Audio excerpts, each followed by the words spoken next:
તમે જ્યારે પણ ટ્રેનમાં મુસાફરી કરવાના હોય એટલા માટે થઈને તમે ટ્રેનની ટિકિટ બુક કરતા હોય. હવે ટ્રેનની ટિકિટ બુક કરતી વખતે આપણને એક ઓપ્શન જોવા મળે છે કે તમારે ઇન્સ્યોરન્સ લેવું છે કે નથી લેવું. એનો ખર્ચો કેટલો હોય છે? 35 પૈસા.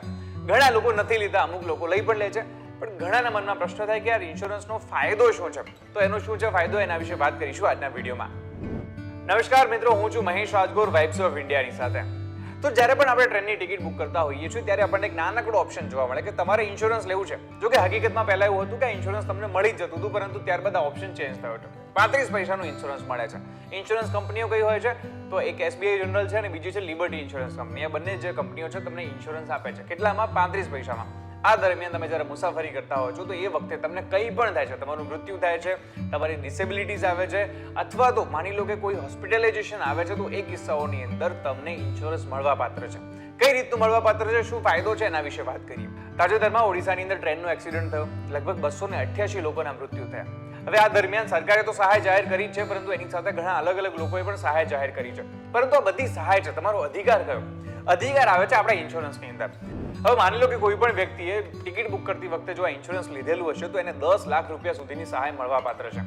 કેવી રીતના મળવા પાત્ર છે, કેટલી સહાય મળવા પાત્ર છે, એના વિશે વાત કરીએ. હવે માની લો કે કોઈ પણ ટ્રેન અકસ્માત થાય છે અને એની અંદર કોઈ પણ વ્યક્તિનું એ અકસ્માતના લીધે થઈને મૃત્યુ થાય છે, તો એ કિસ્સામાં એને 10 લાખ રૂપિયા સુધીની સહાય મળવા પાત્ર છે. એની સાથે સાથે કોઈ પણ વ્યક્તિ જો પૂર્ણ રીતે વિકલાંગ થાય છે તો એ વ્યક્તિને પણ 10 લાખ રૂપિયા સુધીની સહાય મળવા પાત્ર છે. માની લો કે કોઈ વ્યક્તિ પાર્શિયલી જે છે વિકલાંગ થયું છે તો એ કિસ્સામાં એ વ્યક્તિને 7.5 લાખ રૂપિયા સુધીની સહાય મળવા પાત્ર છે. એની સાથે માની લો કે કોઈ પણ જાતનું હોસ્પિટલાઇઝેશન આવ્યું, મર્યા નથી, વિકલાંગતા નથી આવી, પરંતુ કંઈક વાગ્યું છે, હોસ્પિટલમાં જવું પડ્યું છે, એ કિસ્સાઓમાં 2 લાખ રૂપિયા સુધીની સહાય મળવા પાત્ર છે. એક વસ્તુ બીજી કહું, જે પણ આ ટ્રેન આવી રહી હતી ને ઓડિશા વાળી, હવે એવું તો છે નહીં બધા લોકો ઓડિશાના જ હતા. કોઈ વ્યક્તિ જશે તમિલનાડુનું હશે, કોઈ મહારાષ્ટ્રનું હશે, કોઈ ગુજરાતનું હશે. તો આ કિસ્સાઓમાં એવું થઈ શકે છે કે જે તે વ્યક્તિનું મૃતદેહ લઈ જવામાં જ એમને ખર્ચો થઈ જાય. તો એ કિસ્સાઓની અંદર કોઈ પણ વ્યક્તિનું જો મૃત્યુ થાય છે તો એનો મૃતદેહ લઈ જવાનો ખર્ચો 10,000 રૂપિયા સુધી આ ઇન્સ્યોરન્સમાં મળવા પાત્ર છે. ઘણા લોકોને પ્રશ્ન થાય કે શું આ બધાને ઇન્સ્યોરન્સ મળે?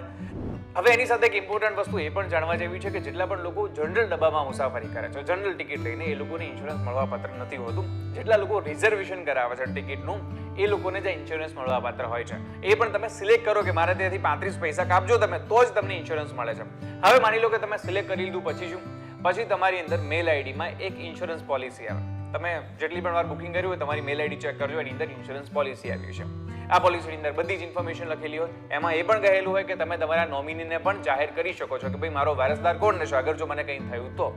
એ ન જાહેર કર્યું હોય તો જ્યારે પણ આવી કોઈ દુર્ઘટના બને છે, કિસ્સાઓની અંદર તમારા જે લીગલ વારસદાર છે એમને આ તમામ રકમ મળવા પાત્ર હોય છે. પણ એ કેવી રીતના મેળવી શકે છે, ક્લેમ કેવી રીતના કરી શકાય? ક્લેમ કરવા માટે સિમ્પલ પ્રોસેસ હોય છે. જે પણ તમારું ઇન્સ્યોરન્સ કંપની છે, SBI છે કે પછી લિબર્ટી જનરલ છે, આ બંનેની નજીકની ઓફિસમાં જઈને તમે એપ્લિકેશન આપી શકો છો. એની સાથે તમારે અમુક ડોક્યુમેન્ટ જોડવાના હોય છે, જેમ કે કોઈનું મૃત્યુ થયું છે કે વિકલાંગતા થયું છે તેનું સર્ટિફિકેટ રેલવે આપશે અથવા તો હોસ્પિટલ આપશે. એની સાથે એક્સિડન્ટ થયો છે કે નહીં એના વિશે પણ રેલવે પ્રૂફ આપતું હોય છે, એ તમે જોઈન કરી શકો છો. એની સાથે સાથે જે PNR નંબર ઉપરથી ટિકિટ બુક થઈ હોય એની સાથે જે ઇન્સ્યોરન્સ પોલિસી હોય આ આપવાની હોય છે. આવા થોડાક અમુક ડોક્યુમેન્ટ્સ હોય છે જે આપવાના હોય છે અને આ તમામ આપો તમે, તમારું બેંક ડિટેલ આપો, તો આના ઉપરથી જે પણ સહાય તમને મળવા પાત્ર હોય છે તમને મળી શકે છે. કયા કિસ્સાઓમાં તમને સહાય નથી મળતી? તો માની લો કે કોઈ કિસ્સામાં એવું થયું કે કોઈ ડુપ્લિકેટ ડોક્યુમેન્ટ આપી દીધા, તો એ કિસ્સાઓમાં એમની સહાય રોકવા પાત્ર છે. આજે એક ઇન્ટરેસ્ટિંગ વસ્તુ એ કહું, ઓડિશામાં જે અકસ્માત થયો ને, સરકારે કહ્યું કે અમે 10 લાખ રૂપિયાની સહાય આપીશું. હવે તમને એવું થાય કે યાર આવું કોઈ ખરેખરી કરે, કારણ કે આ કળિયુગ છે અને કળિયુગમાં માનવતા મરી પરવારી છે અને એનું તાજું ઉદાહરણ ઓડિશામાંથી જોવા મળી રહ્યું છે. સરકારે 10 લાખ રૂપિયાની સહાય જાહેર કરી છે. એના માટે થઈને અમુક લોકો પોતાના નકલી પરિવારજનો બનીને આવી રહ્યા છે કે અમારું આ પરિવારજન અહીંયા એક્સિડન્ટમાં મર્યું છે, અમને 10 લાખ રૂપિયા આપો. આવું હકીકતમાં આજે ઓડિશામાં થઈ રહ્યું છે. એટલા માટે તંત્રએ હવે DNA નો સહારો લેવો પડ્યો છે. કેટલાય લોકોની હજુ સુધી લાશો નથી મળી અને એટલા માટે થઈને 35 પૈસાનું આ ઇન્સ્યોરન્સ છે. આઈ નો કે 35 પૈસા જરાય મોટી રકમ નથી. એટલા માટે હવેથી જ્યારે પણ તમે ટિકિટ બુક કરો ત્યારે એક આ વસ્તુ ભૂલતા નહીં કે તમારે આ ઇન્સ્યોરન્સ લેવું જ જોઈએ. હું તો કહું છું કે ક્યારે તમે જે પણ ટ્રેનમાં બેસો અને અકસ્માત ન થાય, પણ જો કદાચ થાય તો એટલીસ્ટ એ બેનિફિશિયલ રહે આપણા ફેમિલી માટે થઈને.